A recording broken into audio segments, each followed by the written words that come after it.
Shalom saudaraku, selamat pagi. Hari yang baru, harapan baru. Tetapi sebelum kita mulai aktivitas kita hari ini, marilah kita datang ke hadirat-Nya untuk berdoa dan merenungkan firman-Nya. Marilah kita berdoa.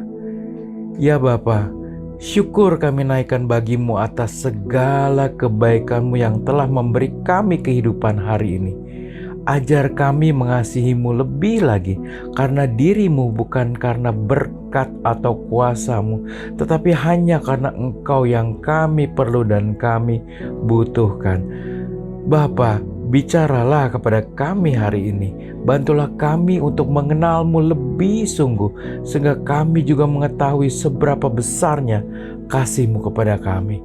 Di dalam nama Putra-Mu yang tunggal, Tuhan kami, Yesus Kristus, kami berdoa, amin. Saudaraku, tema kita hari ini adalah jangan memandang muka. Hari ini kita akan mempelajari dan merenungkan firman Tuhan dari surat Yakobus pasal 2 ayat 1-4. Demikian firman Tuhan. Saudara-saudaraku, sebagai orang yang beriman kepada Yesus Kristus Tuhan kita yang mulia, janganlah iman itu kamu amalkan dengan memandang muka. Sebab jika ada seorang masuk ke dalam kumpulanmu dengan memakai cincin emas dan pakaian indah, dan datang juga seorang miskin ke situ dengan memakai pakaian buruk, dan kamu menghormati orang yang berpakaian indah itu dan berkata kepadanya, silakan Tuhan duduk di tempat yang baik ini. Sedang kepada orang yang miskin itu kamu berkata, berdirilah di sana atau duduklah di lantai ini dekat tumpuan kakiku.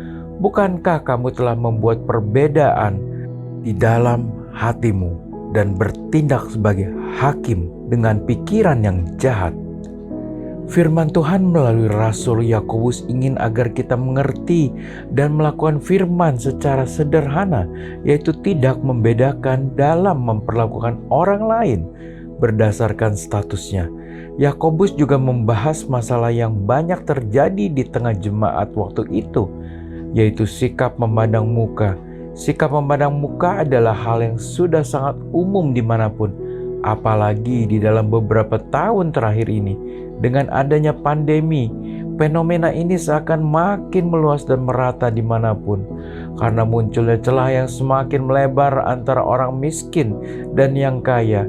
Orang-orang semakin berjuang keras mengejar uang untuk bertahan hidup, dan karena hal ini, orang semakin membedakan sesama. Siapa yang dapat berpotensi memberikan keuntungan akan lebih dihormati dan dihargai.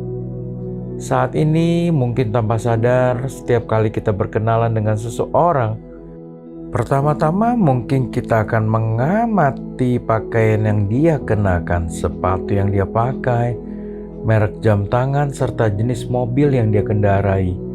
Yang intinya semua berkaitan dengan uang. Maksudnya semua terletak pada apakah seseorang memiliki uang atau tidak.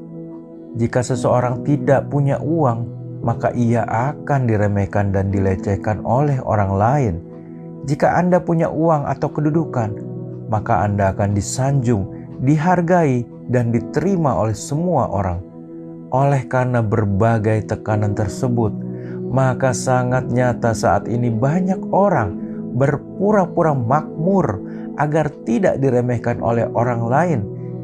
Mereka tidak peduli seberapa berat hidup mereka nanti jadinya. Yang penting mereka harus mengenakan pakaian yang bagus, jam tangan yang mahal, aksesoris yang berkilauan, sepatu yang bermerek, tas yang bermerek. Setidaknya mereka akan merasa lebih percaya diri saat bertemu dengan orang lain. Saudaraku, jika kita khawatir akan penilaian orang lain terhadap diri kita, pasti kita akan memperlakukan orang lain dengan cara yang sama. Kita akan menilai buku dari sampulnya. Saudaraku, saya pun punya pengalaman dalam hal memandang muka. Singkatnya, waktu saya terkena masalah ekonomi, saya berharap kepada kenalan-kenalan saya, yaitu orang-orang yang berada, orang-orang yang kaya. Tetapi apa yang terjadi? orang yang saya remehkan, yang saya pikir tidak bisa apa-apa, malah dipakai Tuhan untuk menolong saya keluar dari masalah ekonomi saya. Sejak saat itu saya bertobat. Saya berjuang untuk selalu mengingat perintah Tuhan ini, yaitu tidak memandang muka. Saudaraku, firman Tuhan jelas mengatakan supaya kita tidak memandang muka, tidak membeda-bedakan seseorang. Sikap kita harus sama baiknya kepada siapapun, karena Tuhan sendiri tidak pernah membeda-bedakan umatnya. Mari kita berdoa. Bapa, terima kasih atas firman-Mu pagi hari ini. Kami mau belajar perintah-Mu untuk tidak memandang muka, karena kami tahu Engkau juga tidak pernah membeda-bedakan umat-Mu. Bapa, kami percaya Engkau tidak hanya mendengar doa-doa kami, tetapi juga berjanji untuk menjawabnya bila kami berdoa sesuai dengan kehendak-Mu. Biarlah kami hidup dalam rencana-Mu, dan mata kami tetap memandang-Mu, dan dalam segala masalah, apapun itu, biar kami tetap melakukan perintah-Mu yang kami dengar pagi ini. Biar kasih-Mu Bapa selalu ada dalam hidup kami. Demi nama Tuhan Yesus kami berdoa dan bersyukur. Amin. Selamat beraktivitas. Tuhan Yesus memberkati.